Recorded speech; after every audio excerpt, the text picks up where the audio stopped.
Today we want to talk about peripheral blood and hematopoiesis. The first part will be on peripheral blood, where we will identify the cells, the functions, and characteristics of these cells of peripheral blood, as well as platelets. Part 2 has to do with hematopoiesis. We will look at the different developmental cells to identify those and to look at characteristics of the nucleus and cytoplasm in the developmental process to produce red blood cells and white blood cells. Peripheral blood and hematopoiesis, Part 2, Hematopoiesis. The objectives of this portion, that's Part 2, is to describe the normal development of red blood cells and white blood cells in bone marrow. And here we can see a piece of bone. This red stuff here is bone. This is osteocytes in here, osteoblasts right on the edge. And this is bone marrow.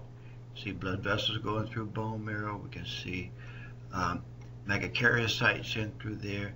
But also you see a host of these nucleated cells here. You can see more of those, a colony of cells of similar coloration. And that's a colony of cells that produce the white blood cells. Here you can see a little venule going through here with red blood cells in the lumen. So this is peripheral blood itself. Here we see a neutrophil. A neutrophil is actually in blood. There's a lymphocyte, red blood cells, and also in the bone marrow. And then you can see there are several granulocytes. There's a nucleus and there's a granules that you can see in that cell, more granules in another cell. Here's a spicule bone, but this is bone marrow in through here. If we look at peripheral blood, we can see red blood cells and white blood cells. You can see the edge of the blood vessel there as well. And in bone marrow itself, you can see blood vessels. This is endothelial cell that goes in through here, a fat cell that's over there. Lymphocytes, as we see there, red blood cells, other cells, maybe a lymphocyte, I'm not sure, but also here you can see a host of cells. These are some band cells, immature neutrophilic developing cells.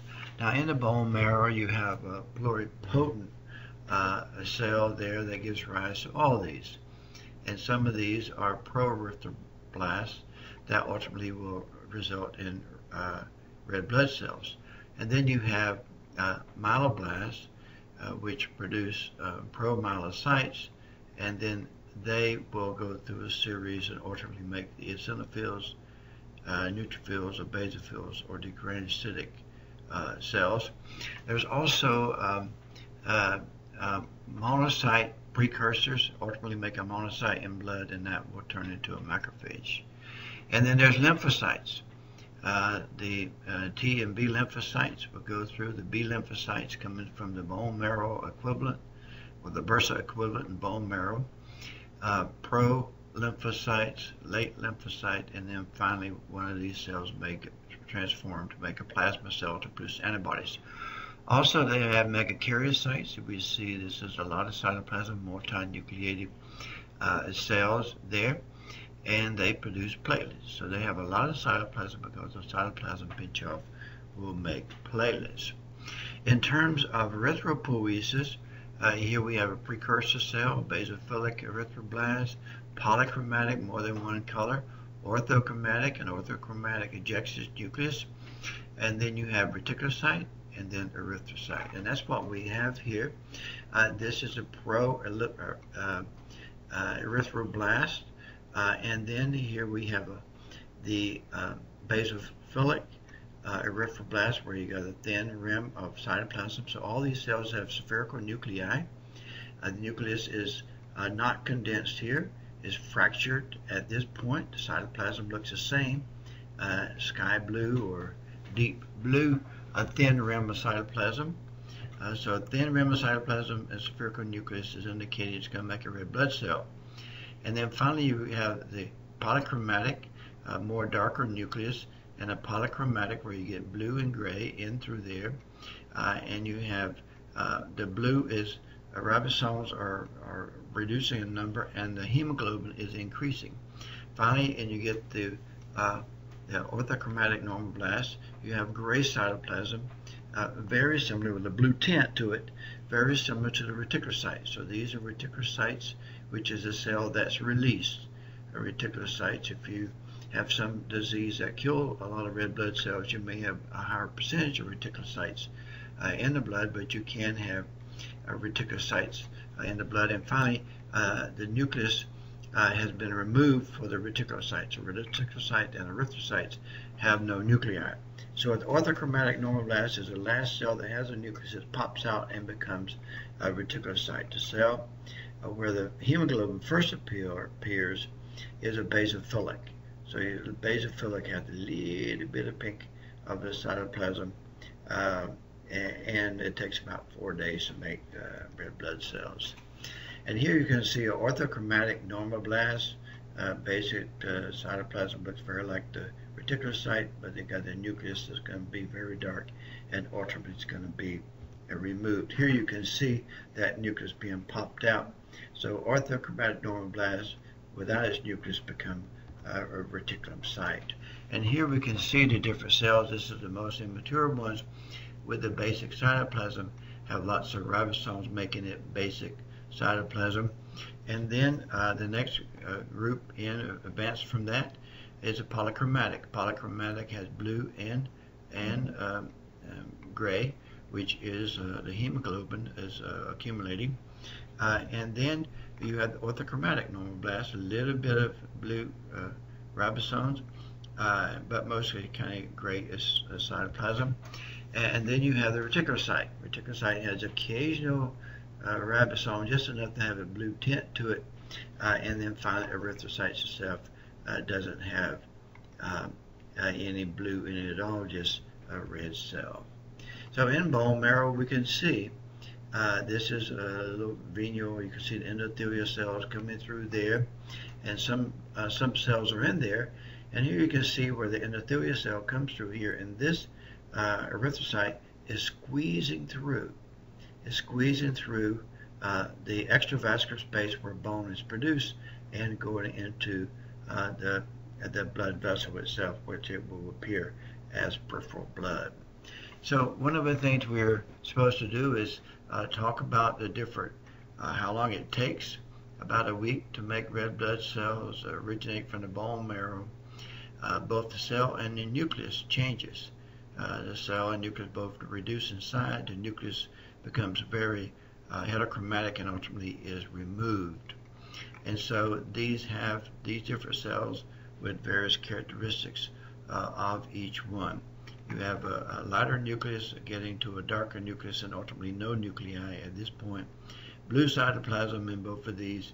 Cytoplasm with varied amounts in here.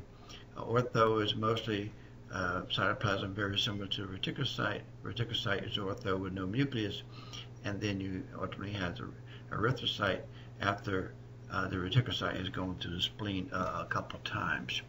So here we can see the polychromatic, the light and the gray and spherical nucleus, and the orthochromatic erythrocytes in through there. And so here we can see the polychromatic with it's got a lot of hemoglobin, but also some ribosomes located. There's another one here. You can see the nucleus. Nuclear pores are attached and the nuclear envelope swollen as the cell just about to be removed as an ortho. Here's an orthochromatic. Polychromatic is this.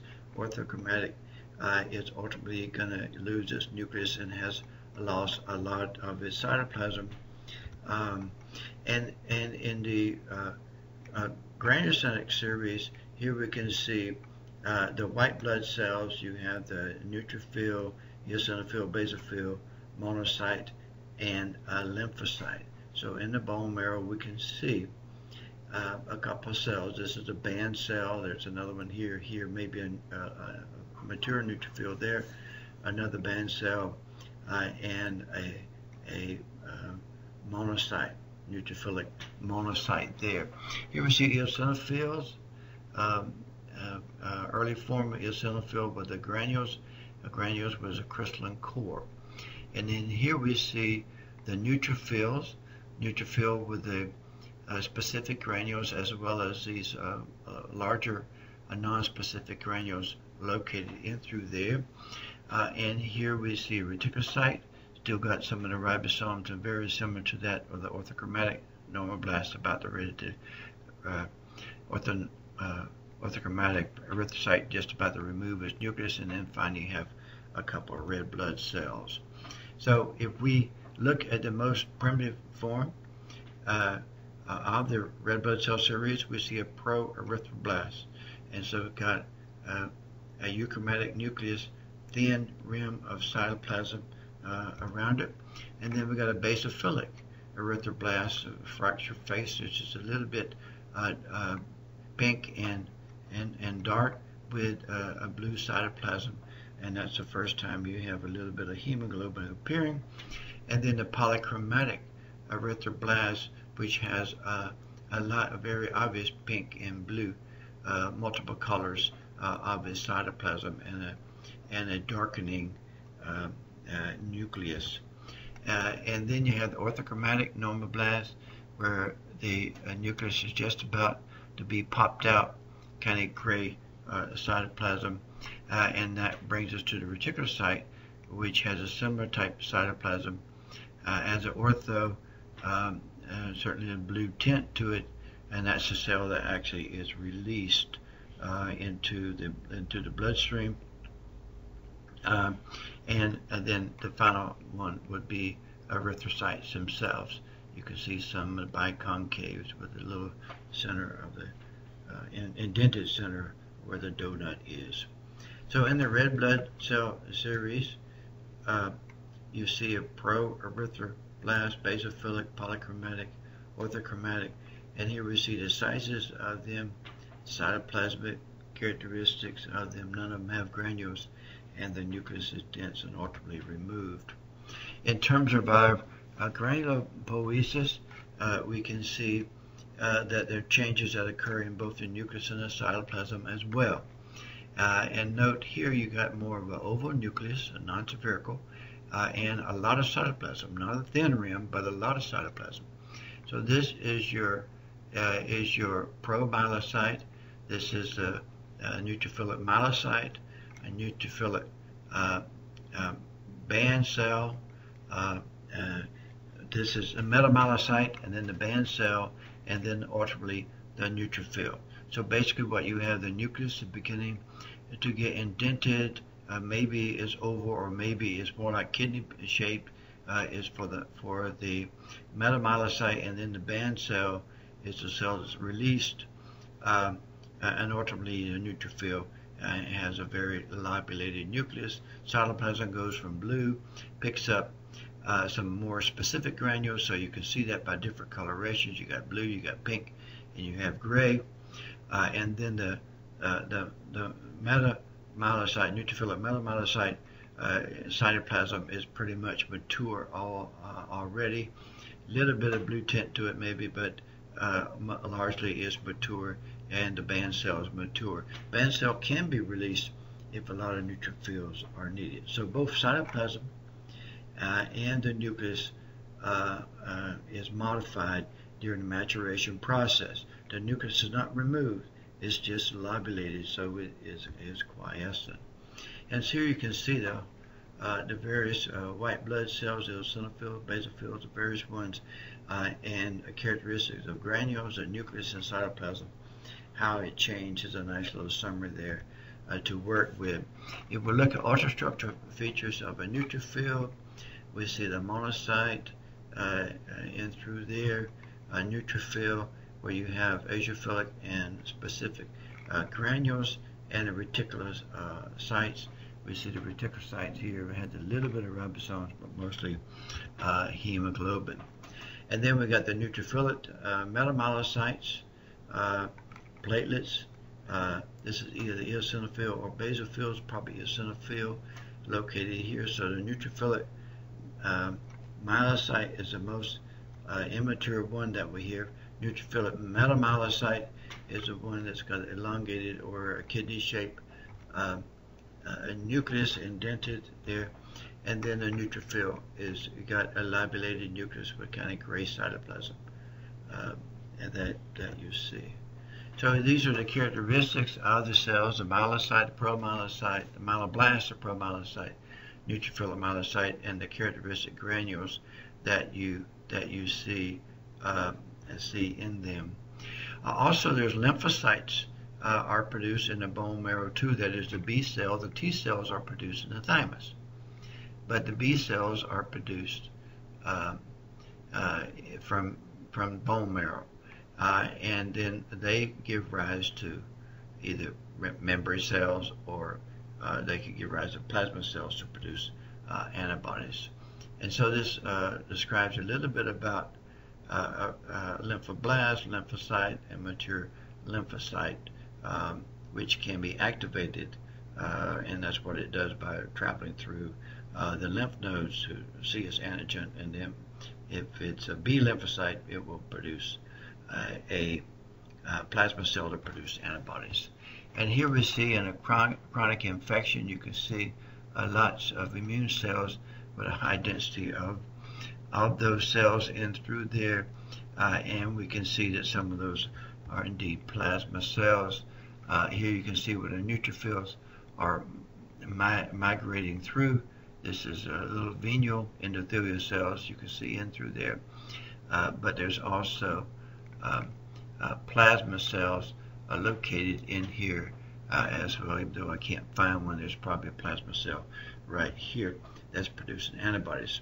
Another cell type is a macrophage. You got monophytes going through the skin, through the blood, and it transformed to the macrophage. A macrophage is a cell that holds the ink in your tattoo. They're in your skin, they're all over the body, but here you can see some macrophages that have been in the lung, the air macrophages that are located in through that have picked up debris in the lung. Macrophage comes from a monocyte that's in blood, and here we can see, don't really know what precursors are going in there, identify those, but you have the monocyte in blood, and that gives you a macrophage. Also in blood, we can see granulocytic series. You can see the lymphocytes in through there, but also there's a megakaryocyte. There's one megakaryocyte here and another one there with a lot of cytoplasm, and that cytoplasm has a lot of little vesicles in there because they're going to pinch off as platelets. And so here we can see little vesicles along the leg, and that is almost like making a platelet long before it's released. And then the megakaryocyte stays outside the blood vessel itself, but it sends in its fingers, and these finger-like projections pinch off as platelets. Here we see the megakaryocyte and fat cells and a spicular bone. This is primary spongiosum that still has a cartilage core. So these are osteocytes trapped in their lacunae. Bone marrow, more megakaryocytes, more fat cells. Now here we see developing granulocytes. So these, you see the granules there, granules there, granules there, and there. Also, you see the megakaryocytes. There's a megakaryocyte, multi-loops of a big nucleus. So it's a bunch of cells together making the platelets. And the platelets, another one right there, will be pinching off of the cytoplasm as platelets. And so we have some cells we don't know. This nucleus here, I don't know what they are. We do have some lymphocytes and not much cytoplasm associated with them. And here we see the promyelocyte. The promyelocyte, oval nucleus, dark cytoplasm. And then the next one we have here, neutrophilic myelocytes. The myelocytes itself, kind of more oval. And then you have a neutrophilic metamyelocyte. It could be oval, or it could be indented like a kidney bean shape that we see as a metamyelocyte. And then we got the neutrophilic band cells or stab cell, and these are the ones that's not fully lobulated, but these are the band cells that can be released if it needs to be. In terms of our red blood cell formation, there's the basophilic erythroblasts in through there. These are orthochromatic erythroblasts. And then we have the we have some reticulocytes in through there. There's another one right there, and erythrocytes. So we have erythrocytes as well. You can see them there, and you can see by using this scheme of identifying things, you can identify many of the nuclei that are located in there. Here's another slide showing you the orthochromatic normoblasts, the proerythroblast. So you're talking about whether you've got an oval nucleus or a spherical nucleus, and what kind of cytoplasm is in there. Is the nucleus horseshoe shape? Is it more indented shape? Characteristic of the cells. Here we see the metamonocytes, the indented kidney bean shaped things, and we see the band cells just about to mature, and here's some eosinophils or basophils. Orthochromatic normoblasts that we see there as well. Here you can see where a lymphocyte is squeezing out, and here you can see it pooching out in through there. And here is bone marrow, and you can see the white blood cells actually entering the bloodstream. So the cells are produced outside the blood, and then they have to migrate through. And this is where you have a fenestrated endothelium of the little venules in through there to bring in the white cells. But this is one squeezing through the process. The end. Thank you.